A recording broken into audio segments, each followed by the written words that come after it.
on the world down there, you know, try focus more on the positive, right?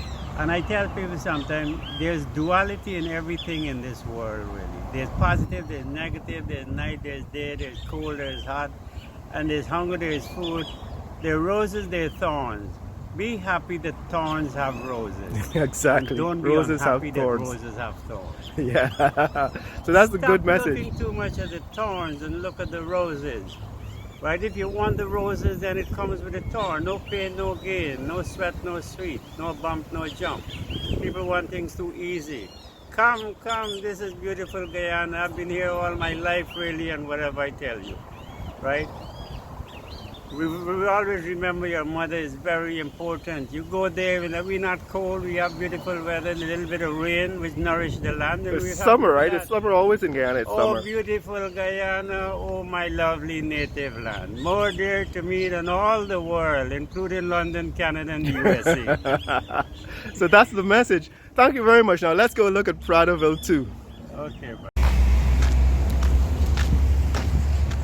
So guys, this is what used to be called Courida Park, right? The old section on the western side of this Ogle Road, right? That's Courida Park, and this side is Pradoville too.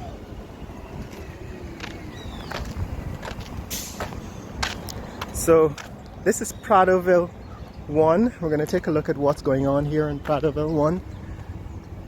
This is so the old side of this, the other side of this street is what used to be called Courida Park. Courida Park, back in the 1970s and the 1980s, was a really exclusive suburb with some very nice houses.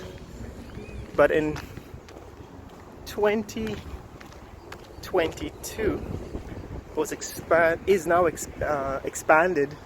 So this is now Pradoville 1 rather, Pradoville 1. So Pradoville 1 is an extension of Courida Park, what used to be Courida Park. So when the PPP took over in 1992, they decided that they're going to build new housing developments for their ministers and their friends, and they extended this area near to the seawall and near to what used to be Courida Park on the eastern side of Ogle Road, which is now what? Good for Wacton. This was the Pradoville 1 development, and they actually brought in their friends and family and built some huge houses in this neighborhood. This is also the neighborhood in which the vice president, formerly the president, built his home. And so it's for that reason an exclusive neighborhood. These high walls hide a very large houses, and in fact the whole neighborhood was meant to be exclusive in terms of the people who lived here, because you couldn't just buy into this neighborhood, right? You couldn't just buy a home in this neighborhood. You kind of had to have some connections, usually political connections, to be able to buy into this neighborhood. And so it's exclusive from that point of view, exclusive in the fact that you didn't necessarily come here by simply scouring the classified ads and buying property. You actually had to be invited or know somebody to get into this housing development.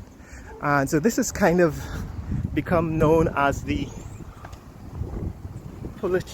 the politicians live, right? It's housing development where the politicians live and their friends.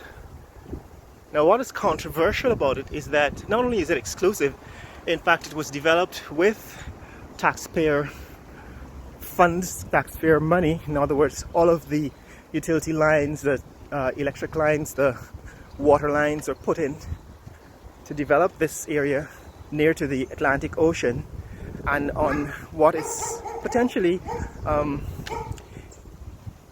land that is below sea level, and so for that reason not necessarily a good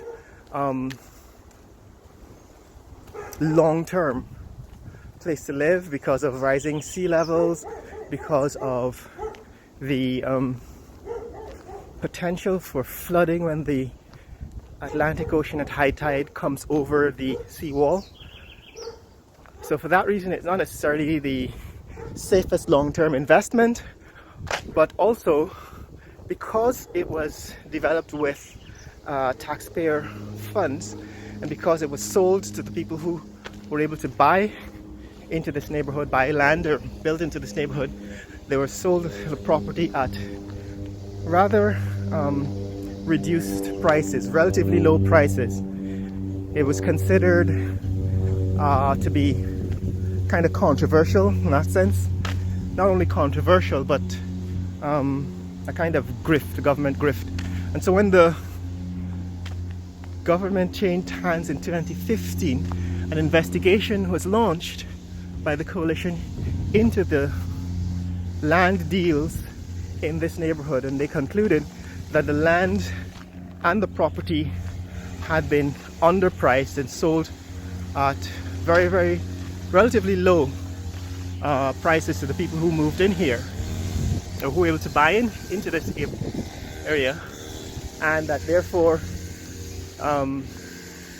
in keeping with the law and in keeping with the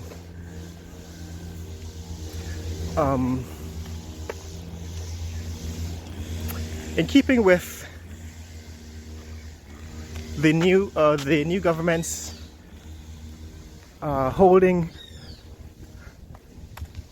people accountable for the patrimony, the property of the Guyanese people, the people who bought into this land, onto this area, and who paid very, very low prices, would have to pay the difference, right? Would have to actually pay for the property that they had gotten at low prices.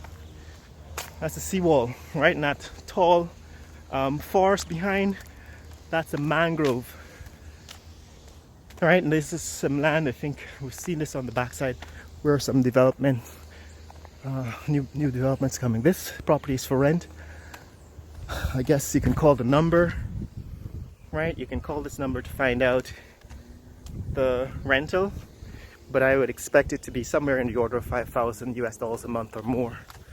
So yes, in order to hold people accountable for the patrimony, that is to hold the previous government accountable for the land that they literally gave away at prices that are very, very low compared to what the average Guyanese are paying for land developed with taxpayer money, the coalition government decided to charge people who bought into land in the Pradoville 1 development some additional money to make up for the difference that they didn't pay, they hadn't paid. And some people actually paid the difference and brought their books, their accounts up to respectable, the transaction up to respectability. But guess what? The vice president refused to pay the difference. So he turned it into a political gambit. He thought turned it into a political argument, said it was a witch hunt. And so he's never paid the real price for his property in this neighborhood. In the meantime, development continues. This area, now known as Pradoville 1, continues to be developed. People continue to build new homes here. As you can see, this is a new home that I think I started looking at a few months ago when it was starting to be constructed. It's a guard hut apparently in the front here, and seems to be pretty large, maybe 3,000, 4,000 square feet. That's another home across the street. We've seen this one from the seawall in the past, and so people continue to build in this neighborhood, continue to expand. It continues to be threatened by the sea because it's so close to the Atlantic Ocean, and because of rising sea levels, global climate change and the potential eventually for the sea to come over the seawall and flood this area, it is kind of a long-term gamble unless something is done to contain the sea. In other words, eventually the wall will have to be built higher and pumps to pump water out of the neighborhoods where they flood and so on. It continues to be a gamble. However, this is Pradoville 1, and it's highly political development, housing development. Now what I'm going to do eventually is take you over to Pradoville 2, because not only did they create Pradoville 1 for politicians and their friends, they went on to create Pradoville 2, a second housing development on the other side of the highway, Rupert Craig Highway, and did almost exactly the same thing. So this, my friends, is Pradoville 1. And next, we're going to take a look at Pradoville 2. So if you wanted to buy into this neighborhood, back in the 1990s, say, you needed to have some political connections, particularly with the ruling political party. I think eventually some people sold their initial investment at some really great gains, financial gains, and cashed out, because at the end of the day it's property, right? Property always has its value. And morning, how are you doing? Yeah. You live here? No, I'm just doing a video.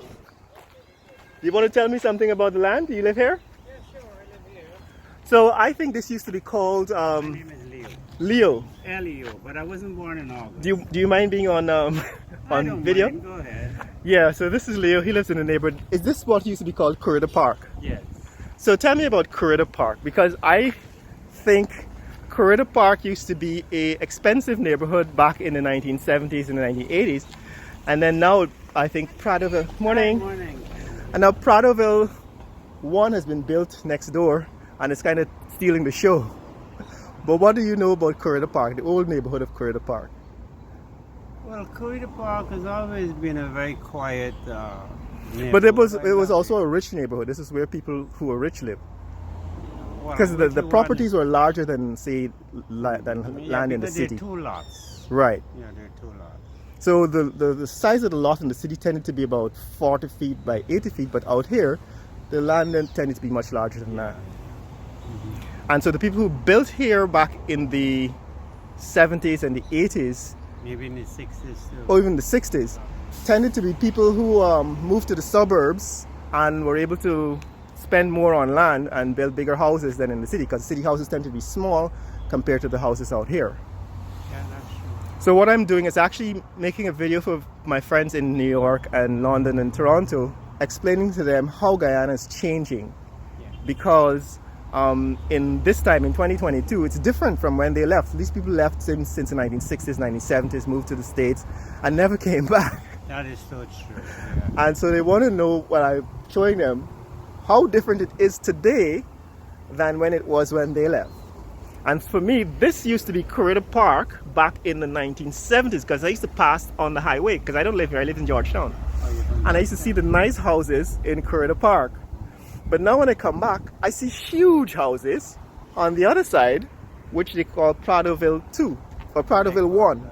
Pradoville 1.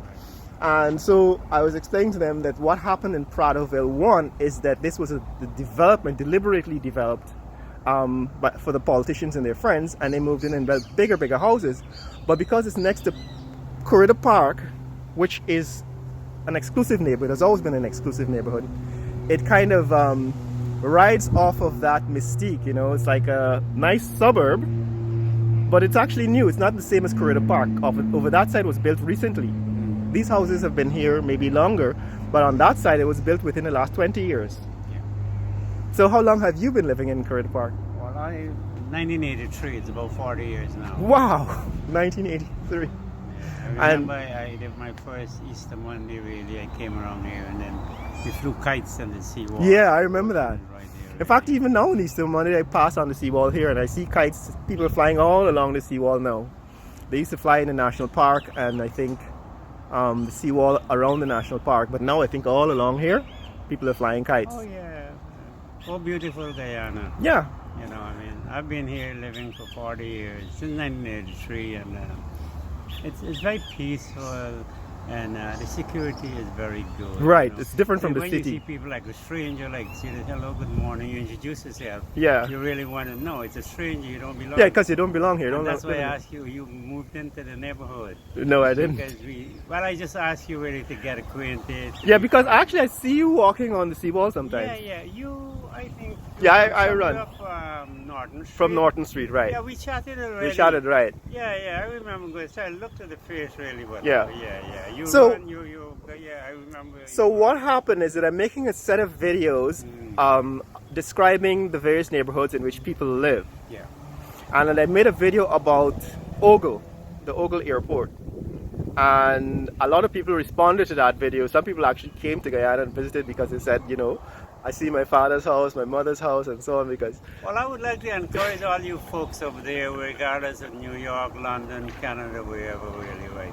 Always remember that your mother and your motherland is priority. Exactly, it's home. Remember that. It's always home, right. There's no place like home. I have a Hindu background and I always say the H-O-M-E, you must remember the two letters in the middle of H-O-M-E, Om. Home, Om is the beginning of the world. yeah. You know, the Bible says in the beginning was the Word, and the Word was God, and the Word was God. Yeah. I look at it in Hindu methodology, that word was O-M. OM. The Lord gave the world such a beautiful song. Om, Om, Om, Hari Om. Wow. Hari Om, Hari Om, Hari Om, Hari Om. Om, Om, Om, Hari Om. So look at that O-M in the H-O-M-E.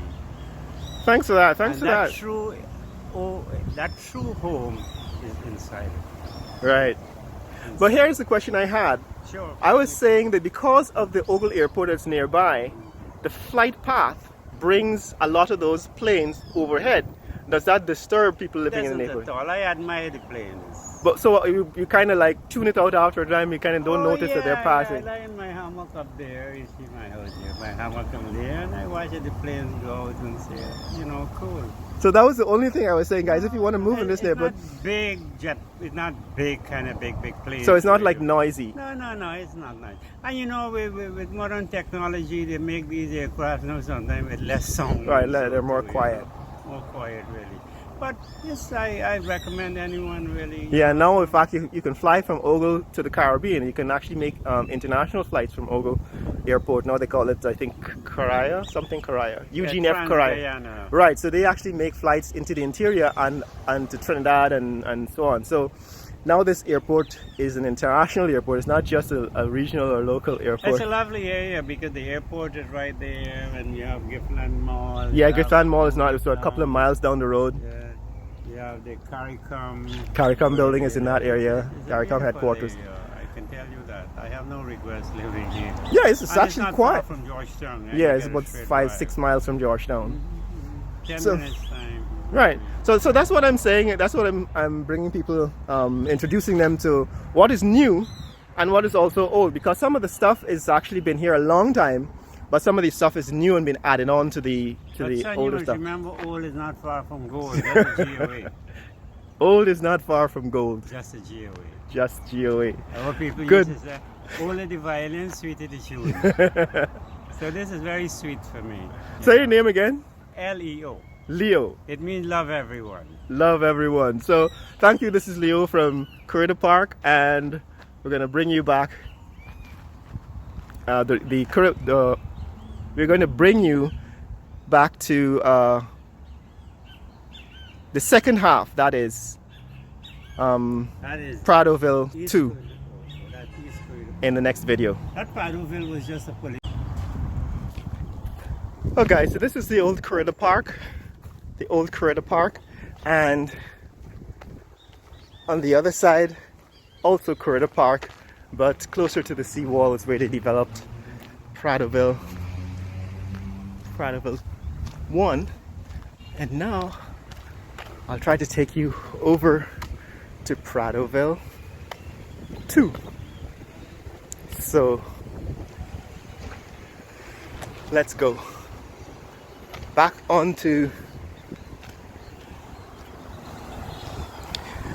Ogle Road, and then a hop, skip and a jump, a couple of blocks down, we're gonna get back to Pradoville 2. Stay tuned.